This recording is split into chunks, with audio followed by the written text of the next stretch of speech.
चारों तरफ से घेर कर गोपियों ने गोविंद से प्रश्न कर दिया, प्यारे बुरा मत मानना, एक बात पूछ लें? हाँ पूछो। बोले हमने संसार में 3 तरह के लोग देखे। कौन? एक वो होते हैं जो प्रेम के बदले में प्रेम करते हैं, जितना तुम प्रेम हमसे करोगे उतना हम तुमसे करेंगे। दूसरे ऐसे होते हैं कि हम तो प्रेम करेंगे ही करेंगे, तुम करो या मत करो। और तीसरे ऐसे होते हैं जो किसी से प्रेम करते ही नहीं, वो प्रेम जानते ही नहीं, उन्हें प्रेम से मतलब ही नहीं। भगवान मुस्कुराते हुए बोले, देवियों मैं कुछ कहूं? हाँ कहो। बोले तुमने जो कहा, एक वो है जो प्रेम के बदले में प्रेम करते हैं, मेरी दृष्टि से वो प्रेम है ही नहीं। तो क्या है? बोले प्रेम में हमेशा देना ही देना होता है, लेना नहीं होता।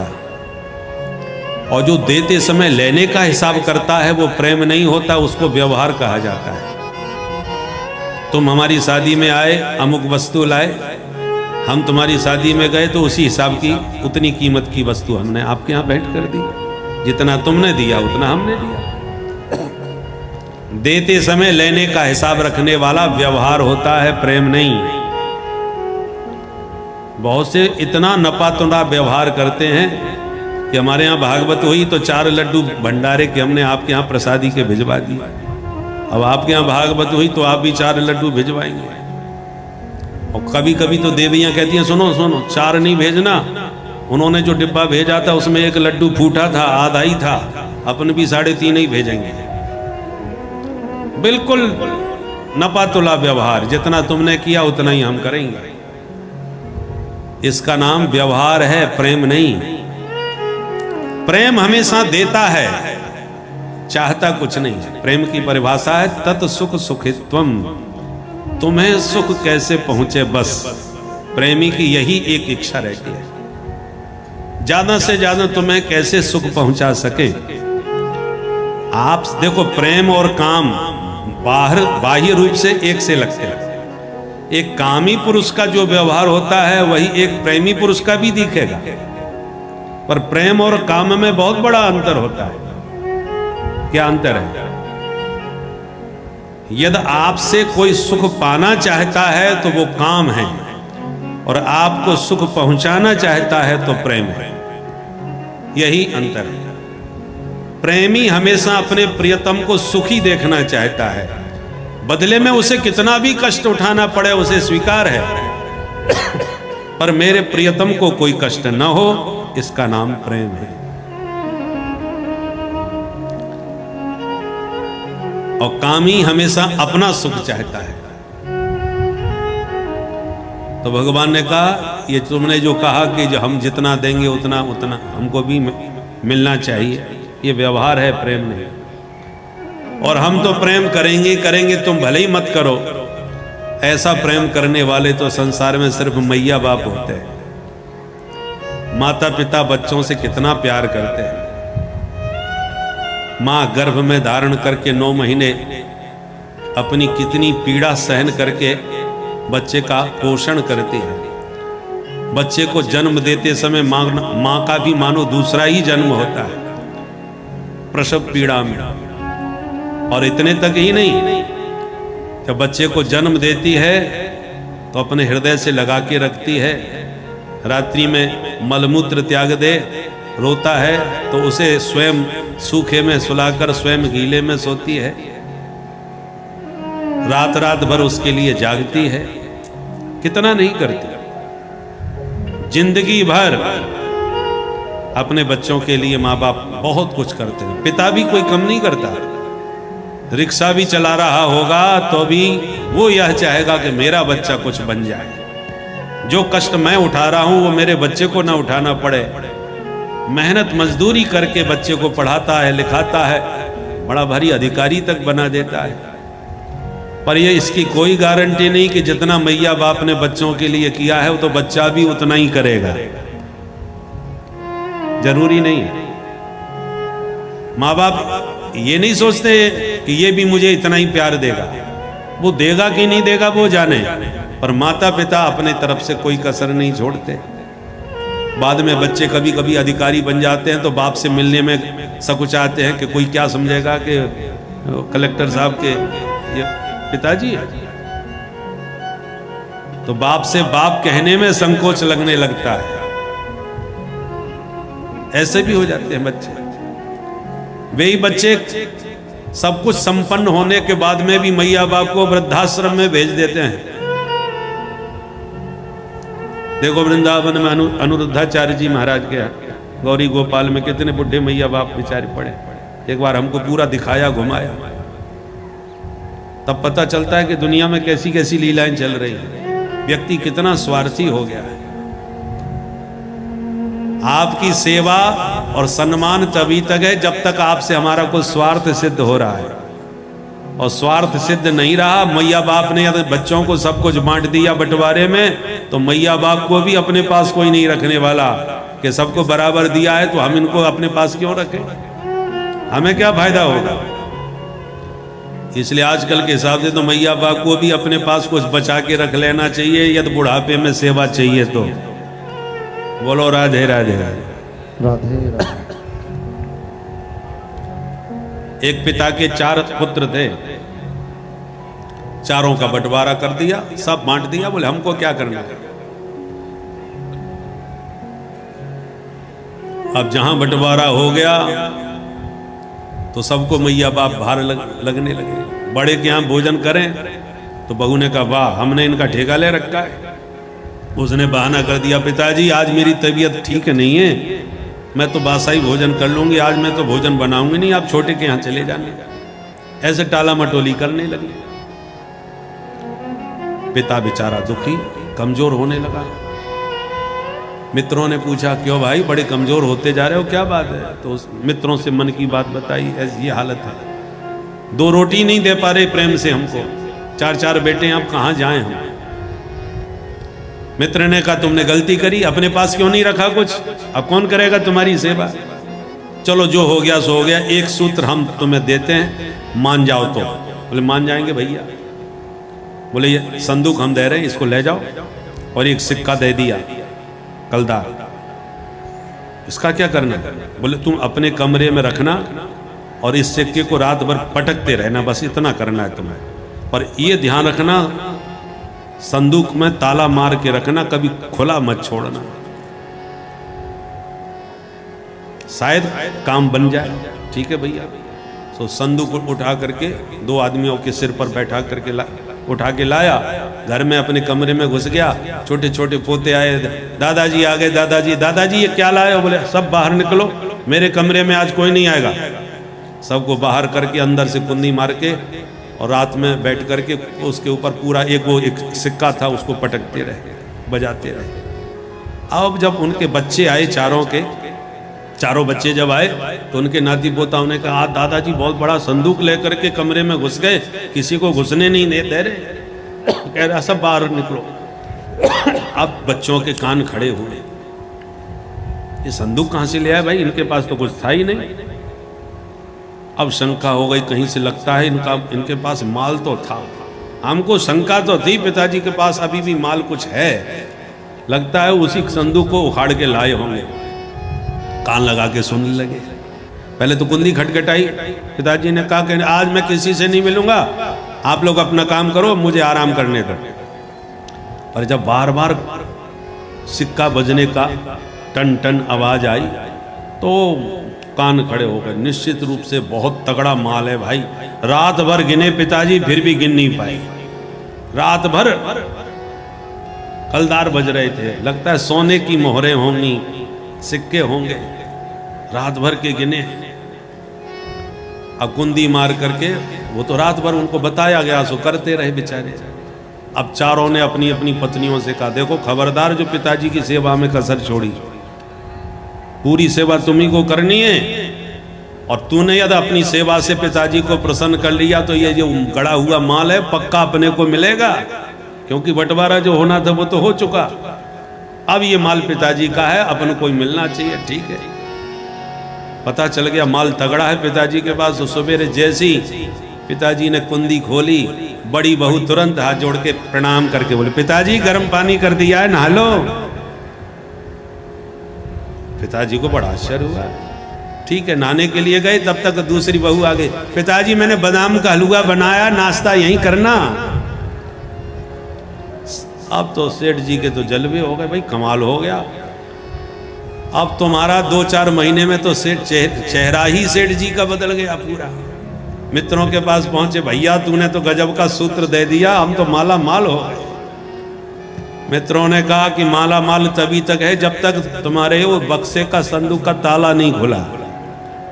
गलती से खुला मत छोड़ देना, तभी तक सेवा चल रही है, क्योंकि ये सेवा तुम्हारी नहीं हो रही, उन सिक्कों की हो रही है जो उनको भ्रम हो गया है। अब तुम्हारे मरने के बाद ही खुलना चाहिए, पहले नहीं। ये है संसार का वास्तविक स्वरूप। माल है तो सेवा है, नहीं तो महाराज मैया बाप को भी कोई नहीं पूछता। अब जब मैया बाप के लिए घर में जगह नहीं बची, उनको भी वृद्धाश्रम में भेज दिया जाता है, तो गैया को घर में कौन रखेगा? मैया को नहीं रख पा रहे तो गैया कौन रखेगा? उसका भी दूध दो करके छोड़ देते हैं।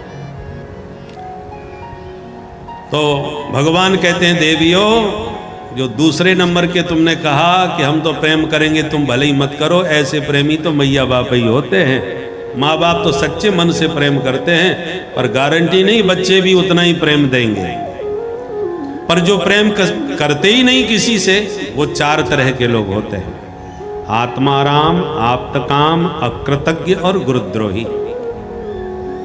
आत्माराम माने जो अपने आत्म स्वरूप में ही सदा रमण करते हैं। ऐसे जो आत्माराम संत हैं, वो अपने शरीर से ही प्रेम नहीं करते, तो हमसे तुमसे क्या करेंगे? ये 2 उत्तम कोटि के महापुरुष हैं, वो किसी से प्रेम नहीं करते।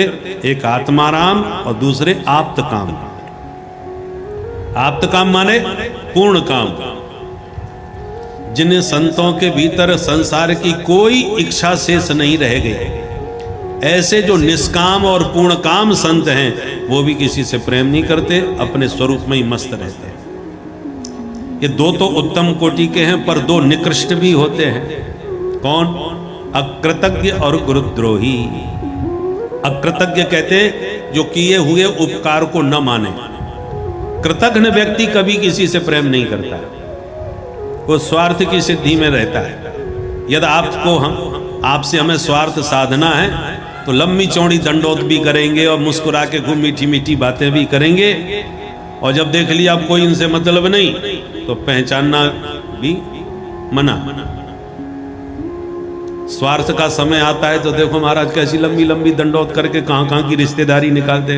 कहो दादाजी बस आशीर्वाद इस दास पर बनाए रखना, सेवा का मौका देना, कैसी कैसी मीठी मीठी बातें करते। और उसके बाद आशीर्वाद एक बार मिल पाया तो फिर 5 साल तक पहचानते भी नहीं है ठीक से। ये है स्वार्थ की प्रीति। बोलो राधे राधे राधे राधे। और चौथे नंबर का होता है गुरुद्रोही। गुरुद्रोही माने कोई आपसे सच्चे मन से प्रेम करे और आप उसके प्रेम का फायदा उठाएं, दोहन करें, उसको गुरुद्रोही कहते हैं। आप किसी मित्र के पास जाके बोले, भैया मैं बड़े संकट में पड़ गया, बच्चा बीमार है, डॉक्टर को दिखाया, 50,000 का उसने एक तुरंत बिल बना के दे दिया, अब गरीब आदमी हूँ कहाँ जाऊँ। मित्र ने तुरंत 50,000 की गड्डी निकाल के दी, और मित्र घबराना मत, मैं हूँ तेरे साथ, ले जा इलाज करा, और कमी पड़े तो बताना। बहुत बहुत धन्यवाद भैया।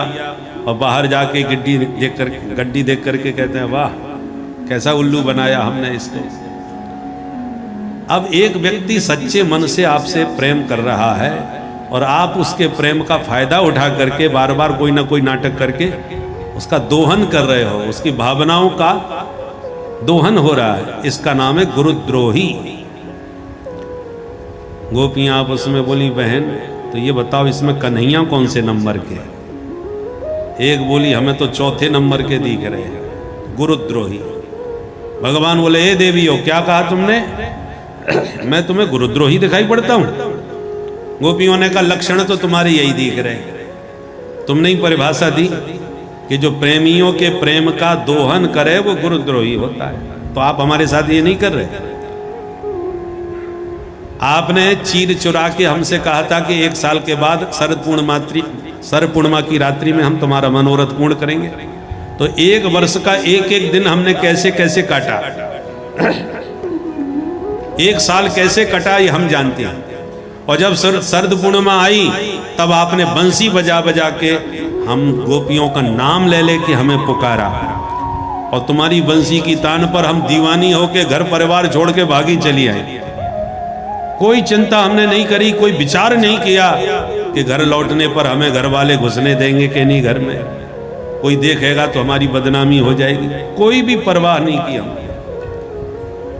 परंतु तुमने हमारे साथ क्या किया, बुला लिया और जहां नाचना गाना चालू हुआ प्रेम उमड़ने लगा, उसको छोड़ के भाग गए तुरंत।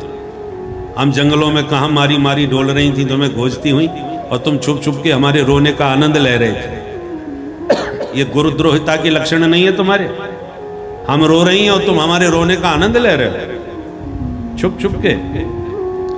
भगवान ने हाथ जोड़ के कहा, देवी हो ऐसे मत बोलो। अरे तुम मेरे लिए रो रही थी तो मैं भी तो तुम्हारे लिए रो रहा था। तुम एक रोती थी तो 4 समझाने लग जाती थी, आप उसमें कह सुन के अपना दुख बांट लेती थी। पर मैं तो बिल्कुल अकेला था, कोई ना सुनने वाला था ना कोई संभालने वाला था। तुम्हारे विरह की वेदना तुमसे ज्यादा तो हमने भोगी है।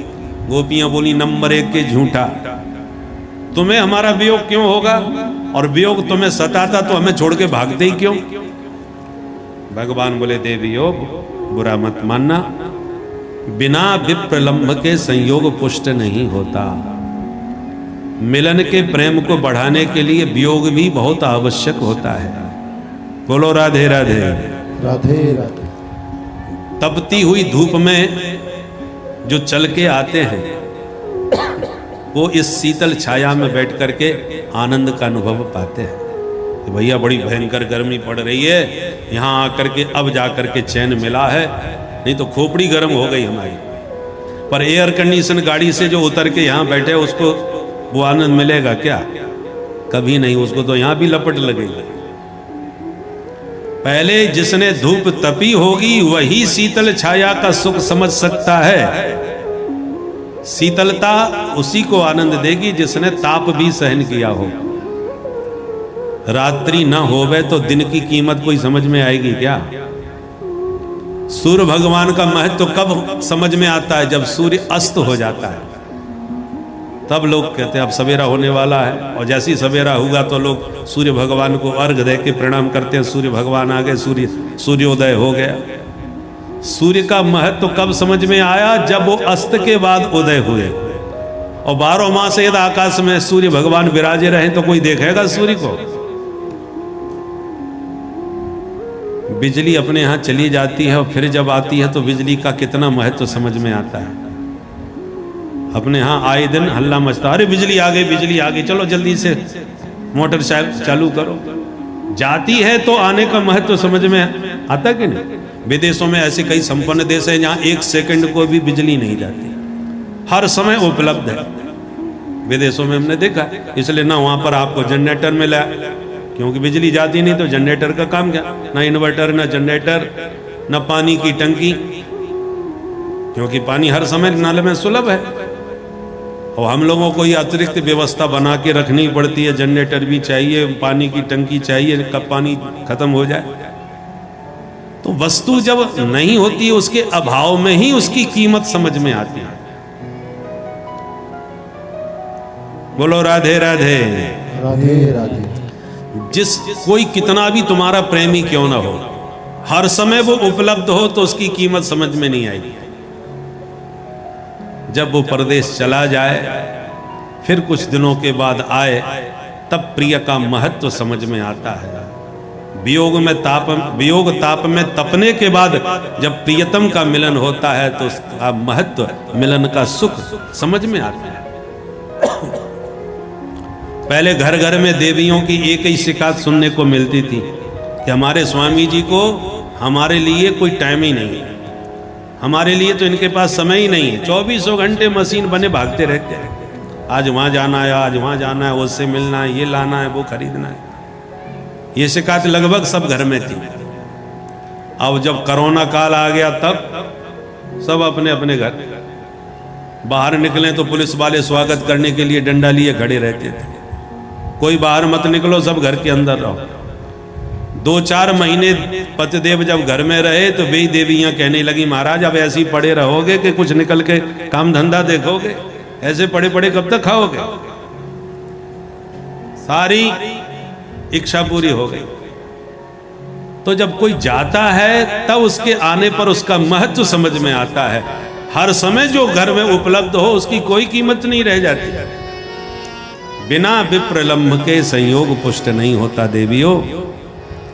इसलिए हमारे मिलन को और बढ़ाने के लिए, इस मिलन का आनंद और उद्दीप्त करने के लिए ये वियोग भी बहुत आवश्यकता है। सच तो ये है देवियों, मैं तुम्हारे ऋण से कभी भी ऊर्ण नहीं हो सकता, क्योंकि सबसे कठिन है परिवार की बेड़ियों से मुक्त होना। बड़े बड़े महात्माओं के लिए भी बड़ा कठिन होता है। लोहे की जंजीरों से मुक्ति पाना बड़ा सरल है, जुगाड़ बैठ जाए तो तिहाड़ जेल से भी लोग गायब हो जाते हैं। पर सबसे कठिन है घर परिवार की बेड़ियों से मुक्त हो जाना। तुमने मेरे लिए पूरे परिवार संसार को तिनके की तरह त्याग दिया मेरे प्रेम में, इसलिए देवियों मैं तुम्हारे ऋण से कभी ऊर्ण नहीं हो पाऊंगा। ये सुन करके तो गोपियां एकदम गदगद हो गईं। और फिर भगवान ने क्या लीला करी, जितनी गोपियां थीं उतने गोपाल बन के प्रकट हो गए। और प्रत्येक गोपी के गले में गलवैयां डाल के जो ताता थैया नाचे, प्रत्येक गोपी को यही अनुभूति हुई कि गोविंद सिर्फ मेरे साथ नाच रहे हैं, वो केवल मेरे हैं।